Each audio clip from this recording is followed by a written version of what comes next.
ये है छत्तीसगढ़ का बलौदा बाजार। इस टाउन के नाम पर ही इस पूरे ज़िले का नाम बलौदा बाजार ही रखा गया है। यहाँ के गिरौदपुरी क्षेत्र में सतनामी समाज का एक तीर्थ स्थल मौजूद है जिसे अमर गुफा के नाम से जाना जाता है। इस अमर गुफा में एक जैत खाम भी होता है। जो लोग नहीं जानते हैं उनके लिए बता दूं कि सतनामी संप्रदाय का जैत खाम छत्तीसगढ़ की बोली का एक शब्द है। जैत का मतलब होता है विजय यानी विक्ट्री, जबकि खाम का अर्थ होता है स्तंभ या खंभा यानी पिलर। इस तरह जैत खाम का अर्थ होता है विजय स्तंभ यानी विक्ट्री पिलर। जैत खाम मूल रूप से सतनामी समाज के ध्वज यानी झंडे का नाम है। ये ध्वज उनके संप्रदाय का प्रतीक माना जाता है। सतनामी समुदाय के लोग आमतौर पर गांव या मोहल्ले में किसी चबूतरे या प्रमुख स्थल पर खंभे में सफेद ध्वज लगाते हैं। छत्तीसगढ़ में सबसे बड़ा जैत खाम गिरौदपुरी में ही मौजूद है, जिसकी ऊंचाई 77 मीटर्स है। खैर, लौटते हैं मूल मुद्दे की ओर। 15 मई की रात यानी इसी साल 15 मई की रात कुछ गैर सामाजिक तत्वों ने गिरौदपुरी के इसी जैत खाम में तोड़फोड़ कर दिया।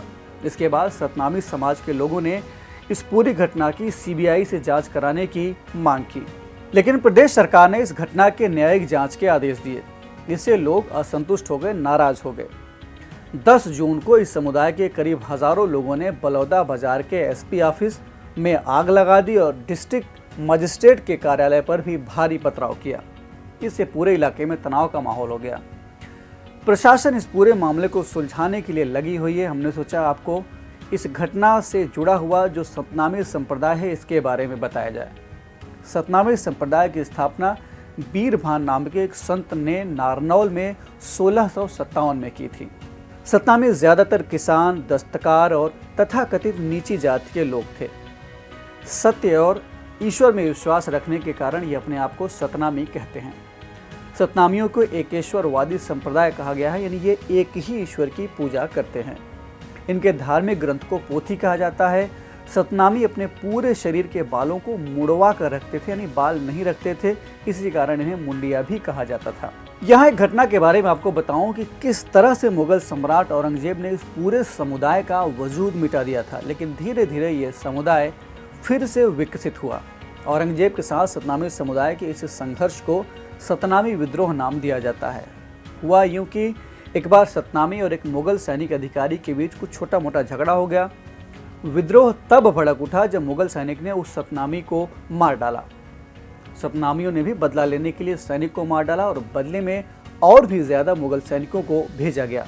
लास्ट में जब औरंगजेब ने विद्रोह दमन की कमान खुद संभाली और सतनामियों को कुचलने के लिए तोपखाने के साथ 10,000 सैनिकों को भेजा गया, तब जाकर इस विद्रोह को कुचला जा सका। हिस्टोरियंस कहते हैं कि विद्रोह को दबाने में स्थानीय हिंदू जमींदारों, जिनमें ज़्यादातर राजपूत थे, उन्होंने भी मुगलों का साथ दिया था। खैर, औरंगजेब की कार्रवाई की वजह से ढेर सारे सतनामी अपनी जगह से विस्थापित हो गए और उसमें से कुछ छत्तीसगढ़ में जा बसे। इन्हीं में से 1756 में इसी बलौदा बाजार के एक परिवार में गिरौदपुरी में गुरु घासीदास का जन्म हुआ। ये सतनामियों के गुरु थे और गुरु घासीदास को सतनामी समाज बड़ी ही श्रद्धा से पूजता है। इनके जन्मस्थली को तीर्थस्थल के रूप में देखा जाता है। इसी गिरौदपुरी जन्मस्थली के जैत खाम को अभी नुकसान पहुंचाया गया था, जिसकी वजह से ये इतना बखेड़ा खड़ा हुआ, इतना तोड़फोड़ हुआ है।